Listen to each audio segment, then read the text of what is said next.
श्रीपद्मावती हिरण्मयीं लक्ष्मीं जातवेदो महावः तां महावः जातवेदो लक्ष्मीमनपगामिनीं यस्यां हिरण्यं विन्देयङ्गामश्वं पूर्वां रथमध्यं हस्तिनाद திருக்கண்டேன் பொன்மேனி கண்டேன் திகழும் அருக்கன் அணிநிறமும் கண்டேன் செருக்கிளரும் பொன்னாழி கண்டேன் புரிசங்கம் கை கொண்டேன் என் ஆழி வண்ணன் பால். திருக்கண்டேன் என்று ஆழ்வார் பிராட்டியை சொல்கின்றார். இதோ பாருங்கள், வருடாந்திர வசோந்தோற்சவம் நடந்தேறிக் கொண்டிருக்கின்ற ஸ்ரீ பத்மாவதி தாயாரனுடைய உற்சவத்திலே இன்று மிகு விமர்சையாக அந்த குளிர் வடிவு கொண்ட தாயாரனுடைய அழகுமேனியை நாம் கண்டு ரசித்து கொண்டிருக்கின்றோம். பேயாழ்வார் தன்னுடைய பாசுரத்திலே முதல் முறையாக பிராட்டியை தான் கண்டாராம். ஸ்ரீ என்று சொல்லக்கூடிய மகாலட்சுமி. இந்த மகாலட்சுமி குளிர்ச்சியாக இருக்கும் பொழுதுதான் லோகமெல்லாம் குளிர்ச்சியாக இருக்கும் என்பது எல்லாருடைய ஒரு பற்றுதல். அந்த பற்றுதலை நிறைவேற்றும் வண்ணமாகத்தான் இதோ லோகத்திற்கெல்லாம் தாயாக இருக்கக்கூடிய அந்த கருணை வடிவாக இருக்கின்ற தாயாரனுடைய இந்த வசோந்தோற்சவத்திலே லோகத்தில் இருக்கின்ற அனைவருமாக சேர்ந்து இந்த பிராட்டியை சேவித்து கொண்டு இருக்கின்றார்கள். அந்த அழகிய தாமரை மலரிலே மலர்ந்தவள் அல்லவா அவள். அந்த மலருக்கு ஏற்றத்தை கொடுக்கக்கூடியவளாக இருக்கின்றாள். அதனால்தான் அது ராஜதாமரை என்று சொல்லக்கூடியதாக இருக்கின்றது. அப்படிப்பட்ட அந்த தாமரையிலே மலர்ந்ததினாலே திருச்சுகனூர் என்று சொல்லக்கூடிய அந்த பழமையான ஊரிலே தாமரை குலமாக இருக்கக்கூடிய அந்த குலத்திலே தாயார் வீற்றிருந்து இதோ பக்தர்களுக்கெல்லாம் காட்சி கொடுக்கும் வண்ணமாக அழகான தோற்றப்பொழிவோடு அலங்காரத்தோடு மக்களுக்கு அருளை பாலித்து கொண்டிருக்கின்றாள் பிராட்டி. பெரிய பிராட்டியார் என்று சொல்லக்கூடிய இந்த பிராட்டி ஸ்ரீனிவாசனுடைய திருமார்பிலே வீற்றிருக்கக்கூடியவளாக இருக்கின்றாள். மரகத திருமேனியை கொண்டவள். எப்படி இருக்கு பாருங்கள். அந்த கண்களை பார்க்கும் பொழுது நமக்கு எவ்வளவு எவ்வனம் இருக்கின்றதோ அவ்வளவு எவ்வனமும் தாயிடத்திலிருந்து நாம் பெறக்கூடியவர்களாக இருக்கின்றோம். ஔஜல்யம் என்று சொல்லக்கூடிய அந்த ஒளி வழியாக இருக்கக்கூடிய துன்பத்தை நீக்கி இந்த ஒளி என்பது பேரருளை கொடுக்கக்கூடியதாக இருக்கின்றது. யாருக்கெல்லாம் மனதில் வலி இருக்கின்றதோ இதோ பாருங்கள் தாயினுடைய ஒளியை. அந்த ஒளியை பார்த்தவுடனே நம்முடைய வலி தாபங்கள் எல்லாம் தீர்ந்துவிடும் என்பதுதான் உண்மை. இப்பொழுது பொன்மேனியாகவே இருக்கின்றாள் தாயார், காட்சியளிக்கின்றாள். அதனால்தான் மரகத மலையில் உகந்து ஒளி வீசக்கூடிய ஒரு வைரக்கல்லாகவே பிராட்டி இந்த இடத்தில் காட்சி கொடுத்து கொண்டிருக்கின்றாள். ஸ்ரீமன் நாராயண சரணோ சரணோ பிரபத்தியே ஸ்ரீமதே நாராயணாய நமஹா என்று வேதங்கள் சொல்லக்கூடிய அளவிலே ஸ்ரீ வைணவத்தின் துவயமந்திரமாக இருக்கக்கூடிய அந்த வரி வடிவங்களில் மந்திரரத்னமாக தாயார் வீற்றிருக்கின்றார். எவ்வளவு அருமையான நம்முடைய சாம்பிரதாயத்தை நினைத்து பார்க்கும் பொழுது அந்த சாம்பிரதாயத்தில் தாயாருக்கு இருக்கக்கூடிய ஒரு ஏற்றம் வேறு யாருக்கும் இல்லாத ஒன்றாகத்தான் இருக்கின்றது. அதனால்தான் அவன் ஸ்ரீனிவாசன் லோகத்திற்கெல்லாம் ஸ்ரீயை தன்னுடைய திருமார்பிலே தாங்கியிருக்கக்கூடியவனாக இருக்கின்றான். இந்த ஸ்ரீனிவாசன் திருமகள் கேள்வன் அல்லவா. அதனால்தான் தாயாருடைய சன்னதிக்கு சென்று தாயாரை சேவித்த பிறகுதான் பெருமாளை சேவிக்கக்கூடிய ஒரு தனித்துவம் நம்முடைய வைணவ சாம்பிரதாயத்தில் இருக்கின்றது என்று சொன்னால் நம்முடைய தாயாரினுடைய ஏற்றம் எந்தளவுக்கு மேன்மையானதாக இருக்கின்றது என்பதை இதை வைத்து நாம் பார்க்கலாம். உபாயமும் அவளாகத்தான் இருக்கின்றாள், உபேயமும் அவளாகத்தான் இருக்கின்றாள், பிராபியமும் அவளாகத்தான் இருக்கின்றாள். அதாவது எம்பெருமானுக்கு அந்தர்யாமியாக இருந்து கொண்டு இயக்கக்கூடிய ஆற்றல் பிராட்டிக்கு இருக்கின்றது என்பது இங்கு கருத்தாக அமைகின்றது. இதோ பாருங்கள், அந்த அழகான அந்த மலர் மாலைகளும் அங்கிருக்கக்கூடிய அந்த தீர்த்தங்களையும் பார்க்கும் பொழுது அது மேன்மையானதாகவே அமைகின்றது.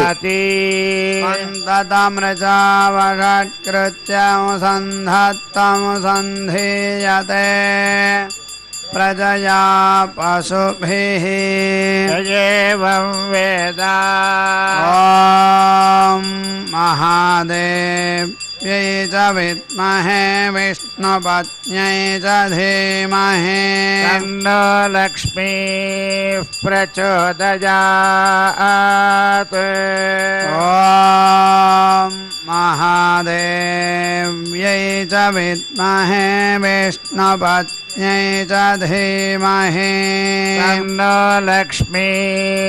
பிரச்சோதயாத். भूमिर्भूम्नाद्यौर्वरिणान्तरिक्षम् महित्वा उपस्थेते देव्यदि ते किमन्नादमन्नाद्याया दधे आयङ्गो प्रश्निरक्रमे दशनन्मातरम् पुनः पितरञ्च प्रजान् सुवः एकं सद्धमविराजति वाक्पतङ्गाय श्रिये प्रत्यस्य वहत्युभिः अस्य प्राणादपानत्यन्तश्चरति रोचना यख्यन्महिषः सुवः यत्त्वा क्रुद्धः परोपमन्युना यदवर्त्या कल्पमग्ने तत्तव पुनस्त्वद्दीपयामसि यत्ते मन्यपरोप्तस्य पृथिवीमनुदध्वसे आदित्या विश्वे तद्देवा वसवश्च समाभरन् मेदिनी देवी वसुन्धरा स्यात् वसुधा देवी वासवी ब्रह्मवर्चस पितॄणाम् श्रोत्रं चक्षुर्मनः देवी हिरण्यगर्भिणी देवी प्रसोदरी सदने सत्यायने सीदा समद्रवती सावित्री हनो देवी मह्यगे महोधरणी महोर्व्यतिष्ठा शृङ्गे शृङ्गे यज्ञे यज्ञे विभीषणी इन्द्रपत्नी व्यापिनी सुरसित इह वायुमती जलसजनी श्रियन्धाराजा सत्यन्धो परिमेदिनी स्वपरिधत्तङ्गाया विष्णुपत्नी महीं देवीं माधवीं माधवप्रिया लक्ष्मीं प्रियसखीं देवीं नमाम्यच्युतवल्लभा धनुर्धरायै विद्महे सर्वसिद्ध्यै च धीमहि तन्नोधरा प्रचोदयात् धनुर्धरायै विद्महे सर्वसिद्ध्यै च धीमहि तन्नोधरा प्रचोदयात् शृण्वन्ति श्रोणाममृतस्य गोपा पुण्यामस्या उपसृणोमि वाचम् महीं देवीं विष्णुपत्नीमजूर्या प्रतीचिमेना अस्माकं हविषा यजामः त्रेधा विष्णुरुगायो विचक्रमे महीं दिवं पृथिवीमन्तरिक्षम् तच्छृणीति श्रव इच्छमाना पण्यगश्लोकं यजमानाय कृण्वति तृणाहि हृतवती सवितराधिपत्यै पयस्वतिरन्तिराशानो अस्तु ध्रुवादिशां विष्णुपत्न्यघोराश्चेशाना सहसो यामनोता बृहस्पतिर्मातरिष्वतवायुः सन्धुवानावाता अभिनो गृह्णन्तु विष्टम्भो दिवो धरुणः पृथिव्या अस्येशाना जगतो विष्णुपत्नी सन्नो मित्रः संवरुणः सन्नो भवत्वर्यमा सन्न इन्द्रो बृहस्पतिः सन्नो विष्णुरुक्रमः नमो ब्रह्मणे नमस्ते वायो त्वमेव प्रत्यक्षं ब्रह्मासि त्वामेव प्रत्यक्षं ब्रह्म वदिष्यामि ऋतं वदिष्यामि सत्यं वदिष्यामि तन्मामवतु तद्वक्तारमवतु भवतु अवतु वक्तारम् ॐ शान्ति शान्ति शान्तिः तन्नो मित्रः संवरुणः सन्नो भवत्वर्यमा तन्न इन्द्रो बृहस्पतिः सन्नो विष्णुरुक्रमः नमो ब्रह्मणे नमस्ते वायो त्वमेव प्रत्यक्षं ब्रह्मासि त्वामेव प्रत्यक्षं ब्रह्मावादिशम् ऋतमवादिशम् सत्यमवादिशम् तन्मामावीत् तद्वक्तारमावीत् आवीन्माम् आवीत् वक्तारम् ॐ शान्ति शान्ति शान्तिः सहना भवतु सहनौ भुनक्तु सह वीर्यङ्करवावहै तेजस्विनावधीतमस्तु मा विद्विषावहै ॐ शान्ति शान्ति शान्तिः नमो वाचे याचोदिताय च नुदिता तस्यै वाचे नमो नमो वाचे नमो वाचस्पतये नमः ऋषिभ्यो मन्त्रकृभ्यो मन्त्रपतिभ्यो मामृषयो मन्त्रकृतो मन्त्रपतयः पराधर्माहमृषे मन्त्रकृतो मन्त्रपते परादां वैश्वदेवीं वाचमध्यासगं शिवामदस्ता जुष्टान् देवेभ्यः शर्म मे द्यौ सर्म पृथिवी सर्म विश्वमिदं जगत् सर्म चन्द्रश्च सूर्यश्च सर्म ब्रह्म प्रजापति भूतं वदिष्ये भुवनं वदिष्ये तेजो वदिष्ये यशो वदिष्ये तपो वदिष्ये ब्रह्म वदिष्ये सत्यं वदिष्ये तस्मात् अहमिदमुपस्तरणमुपस्तरणमुपस्तरणं मे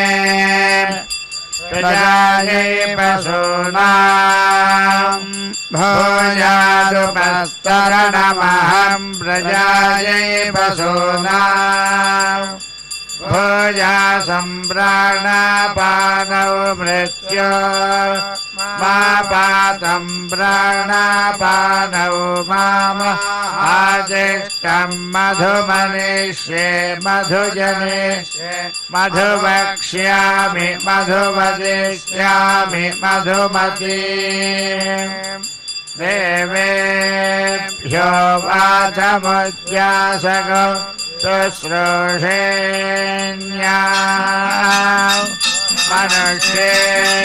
मनुष्येभ्यस्तं मा देवा अवन्तु शोभायै पितरोऽनुमदन्तु ॐ शान्ति शान्ति शान्तिः तत्संयोरावृणीमहे यज्ञाय यज्ञपतये स्वस्तिरस्तु नः स्वस्तिर्मानुषेभ्यः ऊर्ध्वञ्जिगातु भेषज तन्नो अस्तु द्विपदे सञ्चतुष्पदे शान्ति शान्ति शान्तिः शन्नो वातः पवतां मातरिष्वा शन्नस्तपतु सूर्यः अहानि सम्भवन्तु नः सगोरात्रे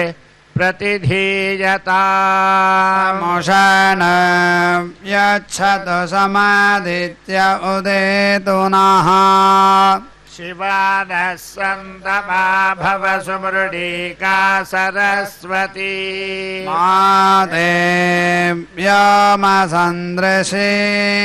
इडायैवास्त्वशिवास्त्वमध्वास् त्वमन्तो भूयास्ममावास्त्वच्छित्स्मज्ञवास्त्वस्य भूयात्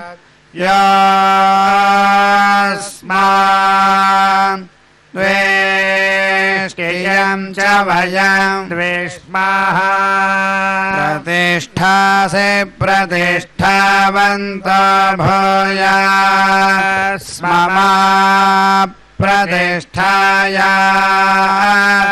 प्रतिष्ठायाच्छित्स्मह्य प्रतिष्ठस्य भूयात् यस्मान् द्वेष्टियं च वयं द्वेष्मः आवातवाहि भेषजं विवातवाहि यत्रपः त्वगं हि विश्वभेषजो देवानां दूत ईयसे विमौ वातौ वात आसिन्धोरापरावतः दक्षं मे अन्य आवातु परान्यवातु यत्रपः यदतो वातते गृहे मृतस्य निधिर्हितः ततो न देहि जीवसे ततो न देहि भेषज ततो न मह आवह वात आवातु भेषज शम्भोर्मयोर्भोर्नाहृदे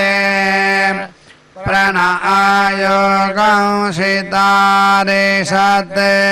इन्द्रस्य गृहसितं त्वा प्रपद्ये सगुषा स्वाहा सहयन्मे अस्ति तेन प्रपद्ये भवः प्रपद्ये सोमः प्रपद्ये भूर्भुवः सुवः प्रपद्ये वायं प्रपद्येनार्तां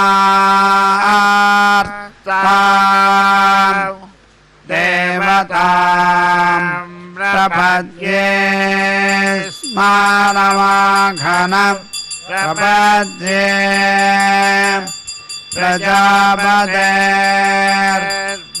प्रजापतेर्ब्रह्मकोशं ब्रह्म प्रपद्य ॐ प्रपद्ये अन्तरिक्षम् उर्वन्तरं बृहदग्नय पर्वताश्च ययापतस्वस्त्या स्वस्ति मान्तया स्वस्त्या स्वस्ति मानसानि प्राणापानौ मृत्योर्मापदं प्राणापानौ मामाहाशिष्टं मयि मेधाम् मयि प्रजा मयि अग्निस्तेजो दधातु मयि मेधा मयि प्रजा मयीन्द्र इन्द्रियं दधातु मयि मेधा मयि प्रजा मयि सूर्यभ्राजो दधातु यभिरक्तभिः परिपातमस्मारिष्टेभिरश्विना सौभागेभिः तन्नो मित्रवर्णमामहन्तामदिते सिन्धु पृथिवी उताद्यौः यानश्चित्रा भवदोति सदा वृथा सखा कया सचिष्ठजावृता स्त्वा सत्यमदनाम्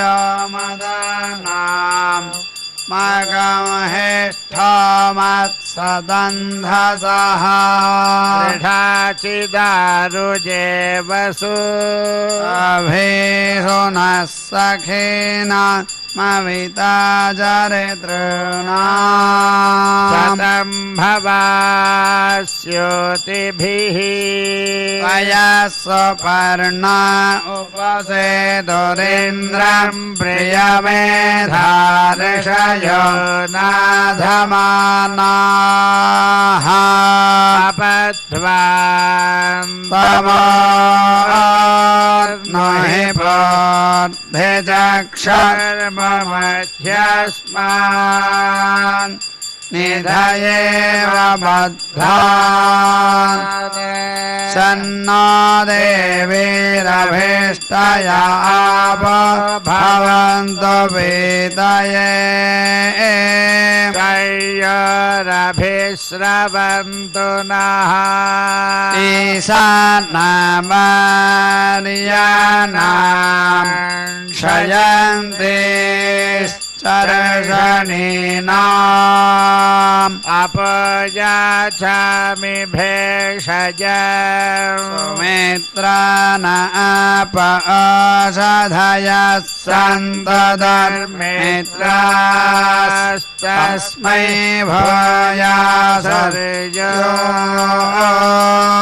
भूयासर्योऽस्मान् द्वेष्टियं च वयं विष्मः आपोहिष्ठामय भुव तान ऊर्जे दधातना महेरणाय चक्षसे जो वशिवतमोरसस्तस्य भाजयते हनः औषधीरिव मातरः तस्मारङ्गमामवो यस्य क्षयाय जिन्वथा आपो जनयथा च नः पृथिवी शान्ता साग्निना शान्ता सा मे शान्ता शुचगं शमयतु अन्तरिक्षगं शान्तं तद्वायुना शान्तं तन्मे शान्तगं शुचगं शमयतु शान्ता सादित्येन शान्ता सा मे शान्ता शुचगं शमयतु पृथिवी शान्तिरन्तरिक्षगं शान्तिर्द्यः शान्तिर्दिशः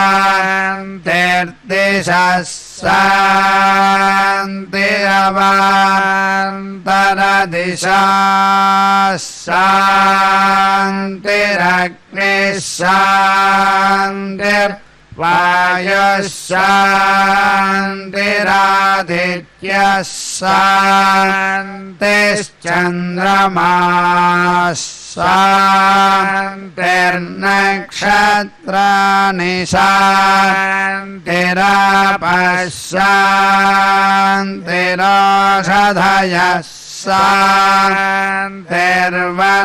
शान्तिर्वनस्पतयः शान्तिर्गौः शान्तिरजसा शान्तिरश्वः पुरुषः शान्तिर्ब्रह्म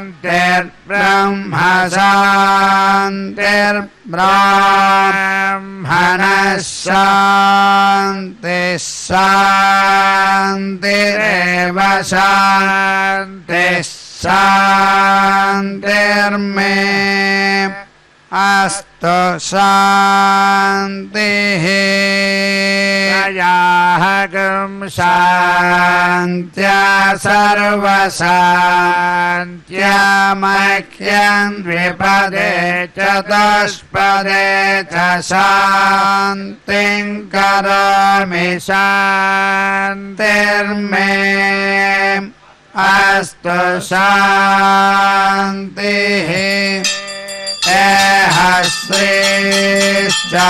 श्रीश्चक्रेश्च हृदिश्च तपमेधा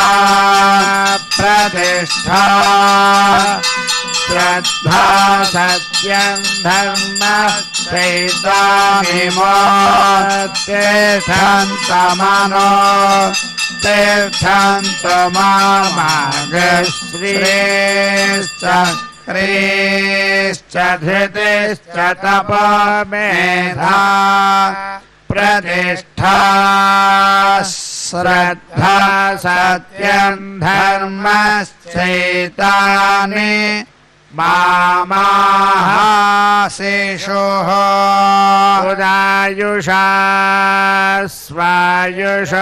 दशधेना गौरसेना पर्जन्यस्य दस्मेनादस्थाममृतागम् अनु तच्चक्षुर्देवहितं पुरस्तात् चक्रमुच्चरते पश्येम शरदः शतं जीवेम शरदः शतं नन्दाम शरदः शतं मोदाम शरदः शतं भवाम शरदः शतकं शृणवाम शरदः शतं प्रब्रवाम शरदः शतमजितास्याम शरदः शतं यक्षसूर्यं दृशे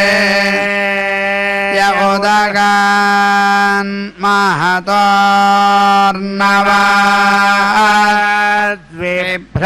महतोर्नवाद्विभ्राजमानः शरीरस्य मध्यात् समावृषभो लोहिताक्षसूर्यो विपश्चिन्मनसा पुनातो ब्रह्मणश्चोतिर्न्यसि ब्रह्मण आनेस्थ ब्रह्मण आवपनमसि धारितेय पृथिवी ब्रह्मणा मही धारितमेनेन महदन्तरिक्षं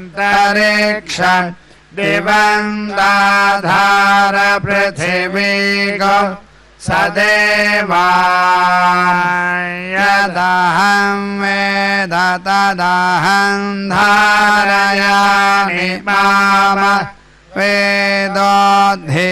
वेदोऽधिविस्रसते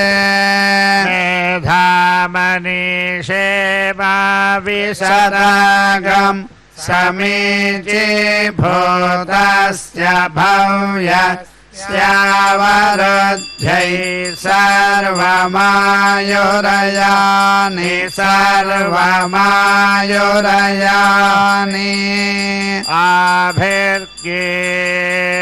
आभिर्गीर्भिर्यदतो नवो नमाप्यायय हरिवो वर्धमानः यदा स्तोत्रेभ्यो महिको प्रारुजासि भूयिष्ठभाज अधते स्यामा ब्रह्म प्रावादिष्मतन्नो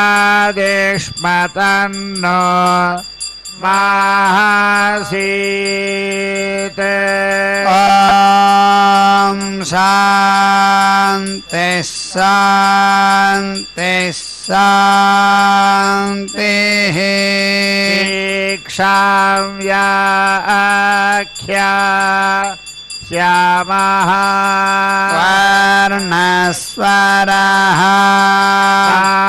मात्राबलं सोमसन्तानः इत्युक्तशीक्षाध्यायः सहनौ यशः सहनौ ब्रह्मवर्चसा अथादस्संहिताया उपनिषदं व्याख्यास्यामः पञ्चस्वधिकरणेषु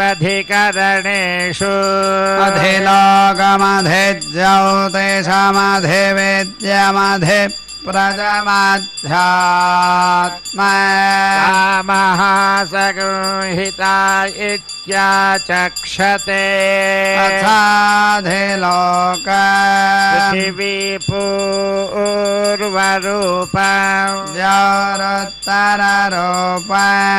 आकाशसन्धिः वायुसन्धान इत्यधिलोकम् अथा ज्योतिष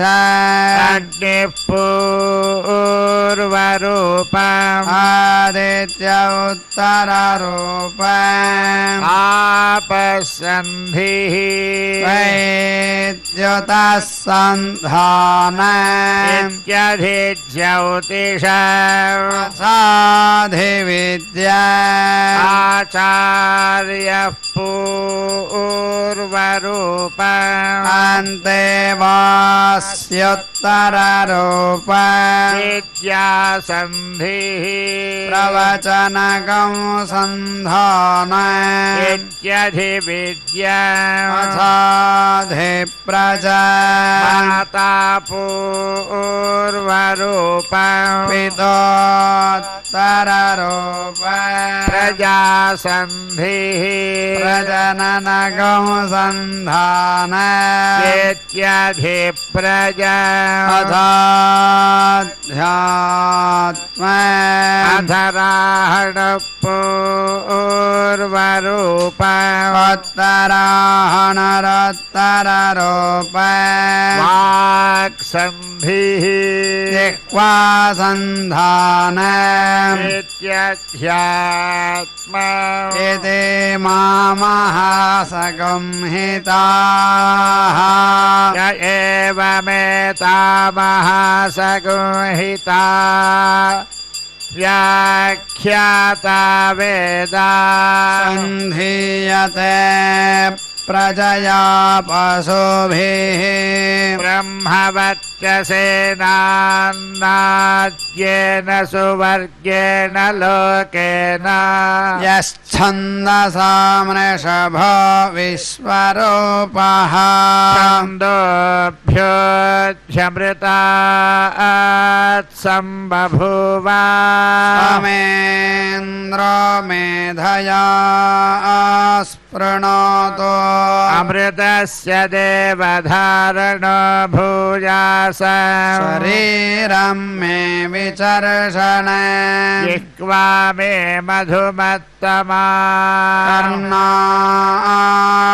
कर्णाभ्यां भूरिविश्रुवम् ब्रह्मणः कोशोऽसि मेधया पिहितः श्रुतं मे गोपाया वहन्ति वितन्वाना पर्वणचिरमात्मनः वासागुंसि मम गावश्च अन्नपाने च सर्वदा ततो मे सृजमावह मसां पशुभिः सह स्वाहा आमायन्तु ब्रह्मचारिण स्वाहा यशो जने सानि स्वाहा श्रेयानवस्य सोऽसानि स्वाहा अन्त्वा भगप्रविशानि स्वाहा समाभग प्रविश स्वाहा तस्मिन् सहस्रशाखे भगाहन्द्वजिमृजे स्वाहा प्रवतायन्ति यथा मासा अहर्जर एवं मां ब्रह्मचारिणः धातरायन्तु सर्वतः स्वाहा प्रतिवेशोऽसि प्रमाभाहि प्रमापद्यस्व भूर्भुवस्वरिति वा एतास्तिस्रो व्याहृतयः आसामुहस्मैताञ्चतुर्थी महाजमस्य प्रवेदयते मह इति तद्ब्रह्मा स आत्मा अङ्गान्यन्या देवताः भूरिति वा अयं लोकः भुवजित्यन्तरिक्ष सुवरित्यसौ लोकः मह भुवरित्यादित्याः आदित्येन वाव सर्वे लोका महीयन्ते भूरिति वा अग्निः भुव इति वायुः सुभरित्यादित्याः आह इति चन्द्रमाः चन्द्रमसा वाव सर्वाणि ज्योतिगुंषि महीयन्ते भूरिति वार्चः भुव इति सामानि सुवरिति यजुगुंषि मह इति ब्रह्मा ब्रह्मणा वाव सर्वे वेदा महीयन्ते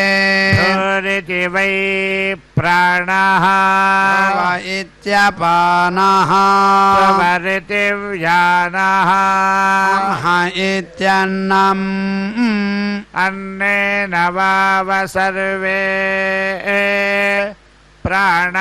प्राणामहीयन्ते तावायेताश्चतस्रश्चतुर्धा चतस्रश्चतस्रो व्याहृतयः आयो वेदा सवेद ब्रह्मा सर्वेऽस्मै देवा बलिमावहन्ति तय एष अन्तर्हृतय आकाशः तस्मिन्नयं पुरुषो मनोमयः अमृतो हिरण्मयः अन्तरेण तालुके य एष स्तन इवावलम्बते सेन्द्रयोनिः यत्रासौ केशान्तो विवर्तते व्यपोह्यशीर्षकपाले भूरित्यग्नौ प्रतितिष्ठति भुव इति वायौ सुभरित्यादित्ये मह इति ब्रह्मणि आप्नोति स्वाराज्यम् आप्नोति मनसस्पतिम् वाक्पतिश्चक्षुष्पतिः श्रोत्रपतिर्विज्ञानपतिः एतत्ततो भवति आकाशशरीरं ब्रह्मा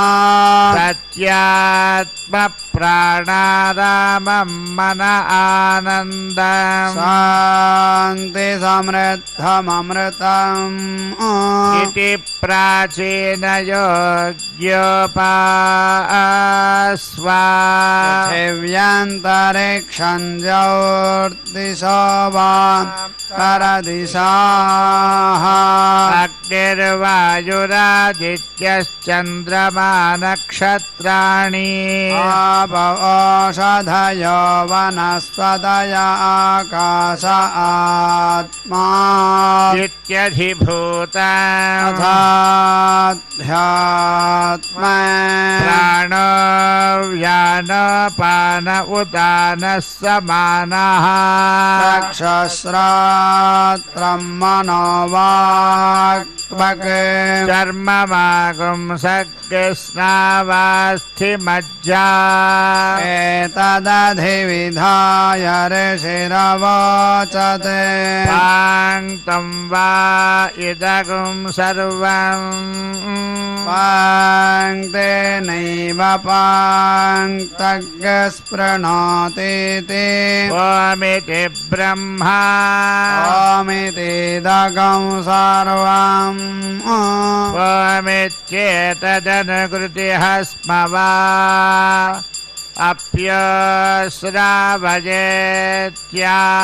अप्यश्रावयेत्याश्रावयन्ति ओमिति सामानि गायन्ति वगुंसमिति शस्त्राणि सगुंसन्ति ओमित्यध्वर्यः प्रतिकरं प्रतिगृह्णाति ओमिति ब्रह्मा प्रसौति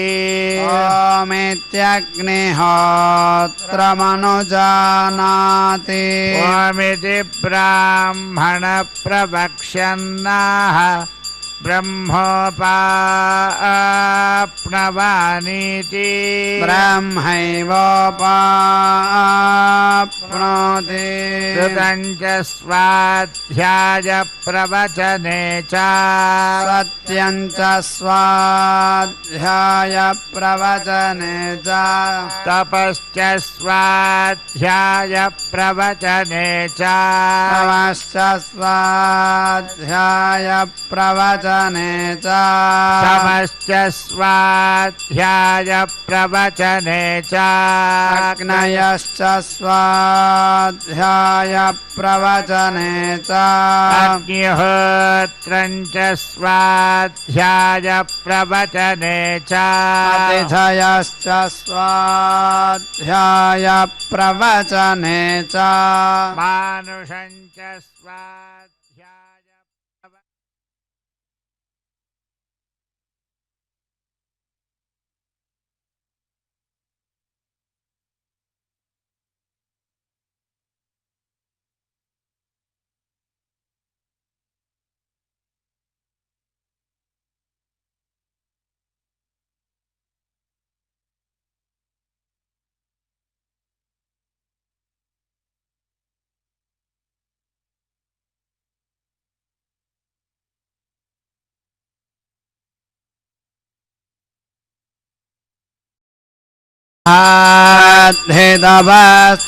तद्धेतवस्तद्धेतपः अहं वृक्षस्य रेरिवा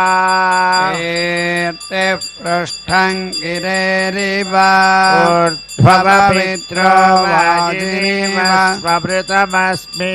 प्रवीणगं सवर्चसं सुमेधा अमृतक्षिताः यदि त्रिसङ्गार्पेदानो वचन वेदमनुच्याचार्यन्ते वासिनमनुशास्ति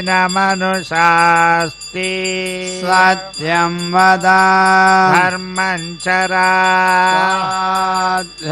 स्वाध्यायान् मा प्रमादः आचार्याय प्रगन्धनमाहृत्य प्रजातन्तुं मा व्यवच्छेत्सीः सत्यान्न प्रमदितव्यम् धर्मान्न प्रमदितव्यम् कुशलान्न प्रमदितव्यम् भूत्यैन प्रमदितव्यम् स्वाध्याय प्रवचनाभ्यान्न प्रमदितव्यम् देवपितृकार्याभ्यान्न प्रमदितव्यम् मातृदेवो भव पितृदेवो भव आचार्यदेवो भव अतिथिदेवो भव यान्यनवद्यानि कर्माणि तानि सेवितव्यानि नो इतराणि यान्यस्माकं सुचरितानि तानि त्वयोपास्यानि न इतराणि एकेदास्मच्छेयागं स ब्राह्मणाः तेषां त्वजासनेन प्रश्वसितव्यम् श्रद्धया देयम् अश्रद्धया देयम् श्रिया देयम् ह्रिया देयम् भिया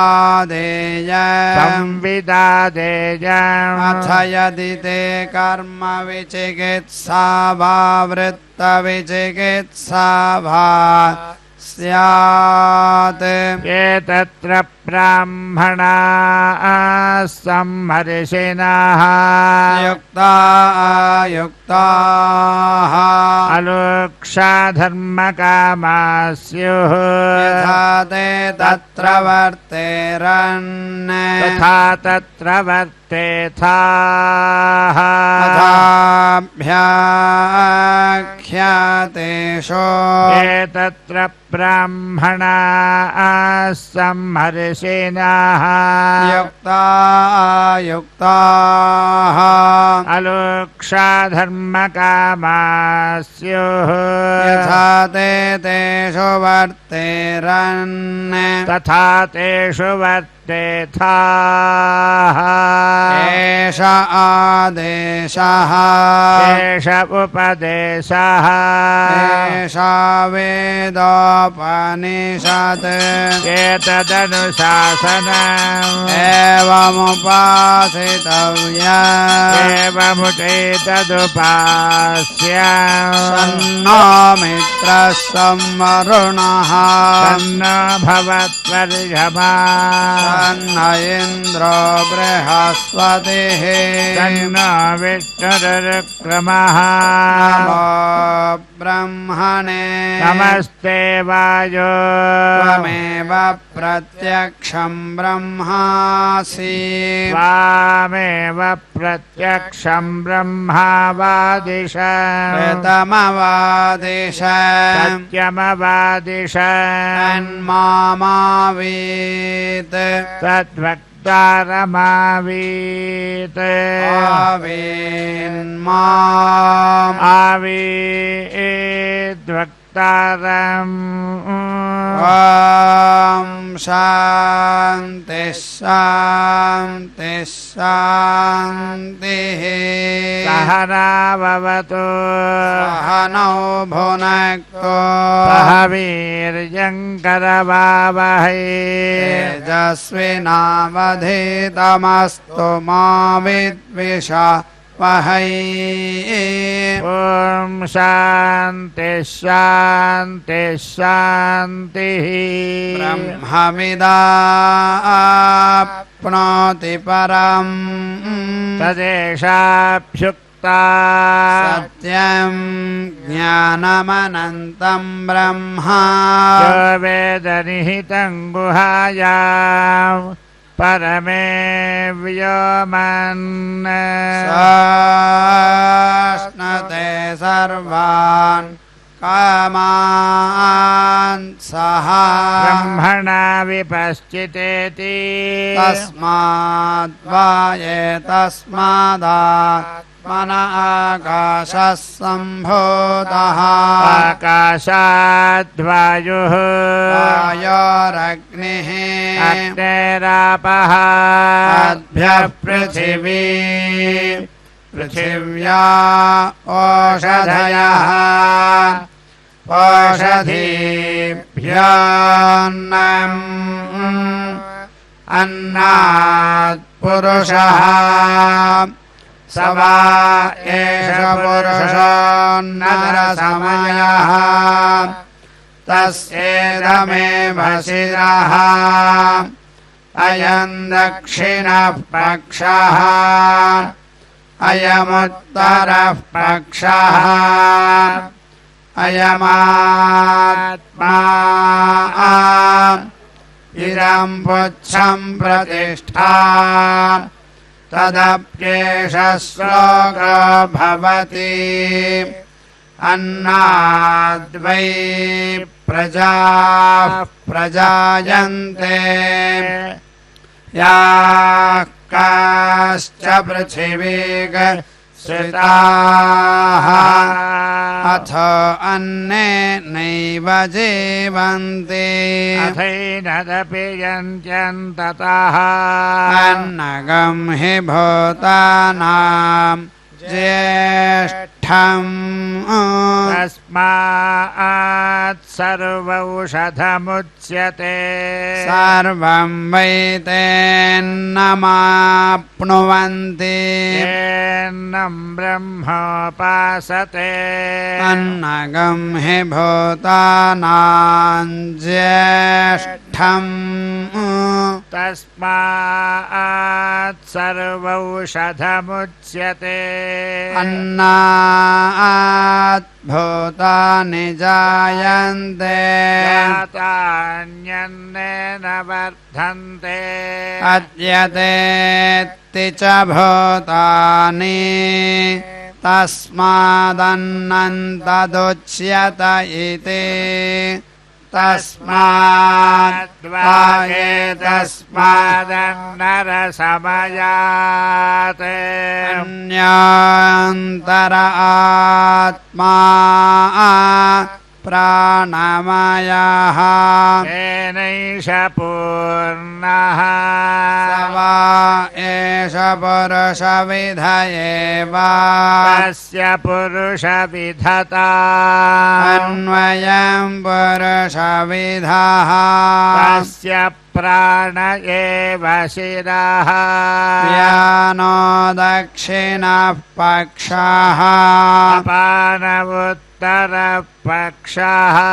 आकाश आत्मा पृथिवी पुच्छं प्रतिष्ठा तदप्येष श्लोको भवति प्राणं देवा अनुप्राणन्ति मनुष्याः पशवश्च ये प्राणो हि भूतानामायुः तस्मात् सर्वयुषमुच्यते सर्वमेव त आयुर्यन्ति ये प्राणं ब्रह्मोपासते प्राणो हि भूतानामायुः तस्मात् सर्वायुषमुच्यत इति तस्यैष एव शारीर आत्मा यः पूर्वस्य तस्मात् प्राणमयात् अन्योन्तर आत्मा मनोमयः तेनैष पूर्णः स वा एष पुरुषविध एव तस्य पुरुषविधता अन्वयं पुरुषविधः तस्य यजुरेव शिरः दक्षन्तर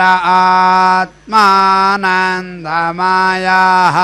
तेनैष पूर्णः स वा एष पुरुषविध एव तस्य पुरुषविधता अन्वयं पुरुषविधः तस्य प्रियमेव शिरः मोदो दक्षिणः पक्षः प्रमोद उत्तरपक्षः आनन्द आत्मा ब्रह्मपुच्छं प्रतिष्ठा तदप्येष श्लोको भवति मेळम्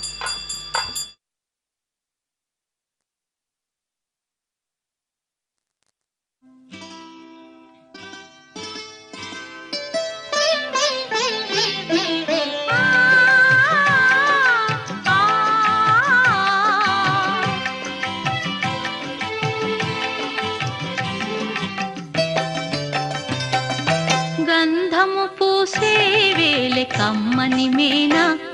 ఈ గంధము నీ మేని తావి కంటే నెక్కుడా గంధము పూసే వేళ కమ్మని మేన ఈ గంధము నీ మేని తావి కంటే నెక్కుడా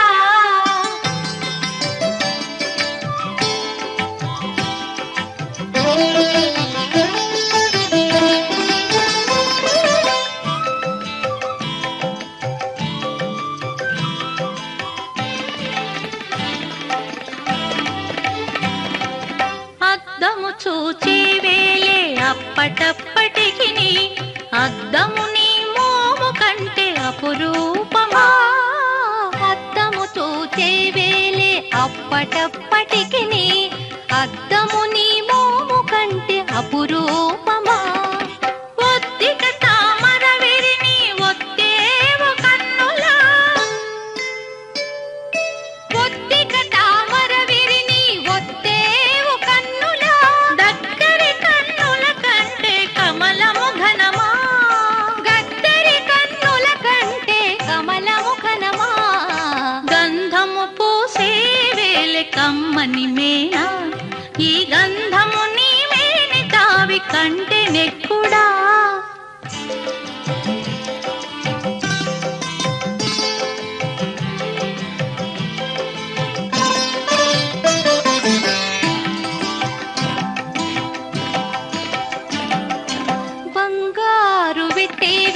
పడతి నీ మేనింద బంగారు నీ తను కాంతి ప్రతి వచ్చిన బంగారు వెట్టే వేలే పడతి నీ మేనింద బంగారు నీ తను కాంతి ప్రతి వచ్చిన ఉంగరాలేటికి నీ ఒడికప్పు వేళ ఉంగరాలేటికి నీ ఒడికప్పు వేళ పెంగళి మణులోని వేలిగోర బోలున పెంగళి మణులోని వేలిగోర బోలున గంధము పూసే వేలే కమ్మని మేనా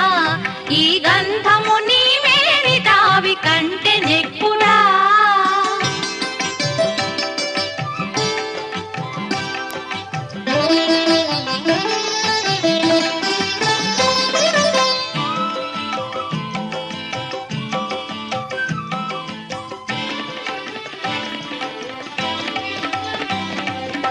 సవరమేటికి నే జడియు నీ నెరులకు సవరము నీ కొప్పు సరివచ్చిన సవరమేటికి నే జడియు నీ నెరులకు సవరము నీ కొప్పు సరివచ్చిన ఇవల జవులు నీకు నేలే వెంకటపతి సవరలి తెమ్మోవి సవి కంటేనా ఇవల జవులు నీకు నేలే వెంకటపతి సవరని కెమ్మోవి సవి కంటేనా గంధము పూసే వేలే కమ్మని మేనా ఈ గంధము నీ మేని తావి కంటే నెక్కుడా గంధము పూసే వేలే కమ్మని మేనా ఈ గంధము నీ మేని తావి కంటే నెక్కుడా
कापुरुषः सहस्राक्षः सहस्रपात् भूमिं विश्वतो वृत्वा अत्यतिष्ठद्दशाङ्गुलम् पुरुष एवेदं सर्वम् यद्भूतं यच्च भव्यम् उदावृतत्वश्रेषाणः यदन्नेनातिरोहति एतावानस्य महिमा अथो ज्याजागश्च पुरुषः पादोऽस्य विश्वभूतानि त्रिपादस्यामृतं दिवि त्रिपादोद्भौदे पुरुषः पादोऽस्येह भवात् पुनः ततो विश्वं व्यक्रामत् शासनानसने अभि तस्मात् विराजजायता विराजो अधिपुरुषः स जातो अस्य ऋष्यता पश्चात् भूमिमथो पुरः यत्पुरुषेण हविषा देवायज्ञमतन्वदा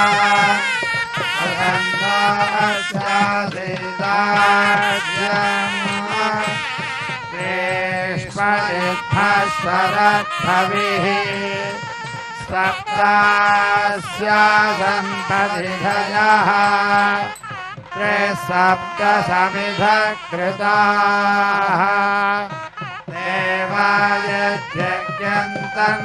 देवायज्ञन्तन्वानाः अभद्रं पुरुषं परं यज्ञं बर्हिषत्प्रोक्षन् पुरुषं जातमग्रतः पर्याप्यानन्तरायाय सर्वस्वमोतिदात्रवत्तममहद्भवति सर्वस्यापि सर्वस्य विद्यै सर्वमेव तेनाप्नोति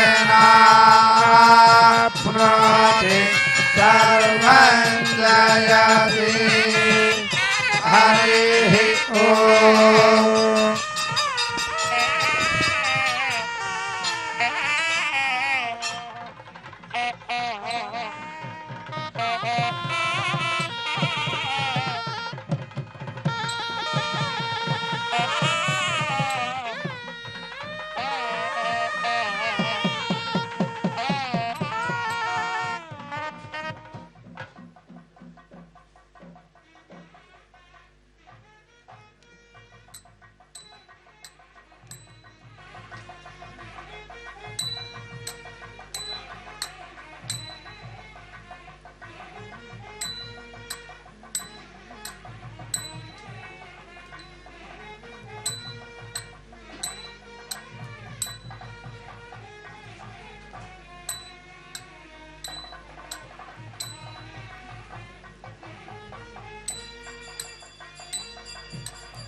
ननाथो ननाथः सदा वेङ्कटेशं स्मरामि स्मरामि। हरे वेङ्कटेश प्रसीद प्रसीद। प्रियं वेङ्कटेश प्रयच्छ प्रयच्छ।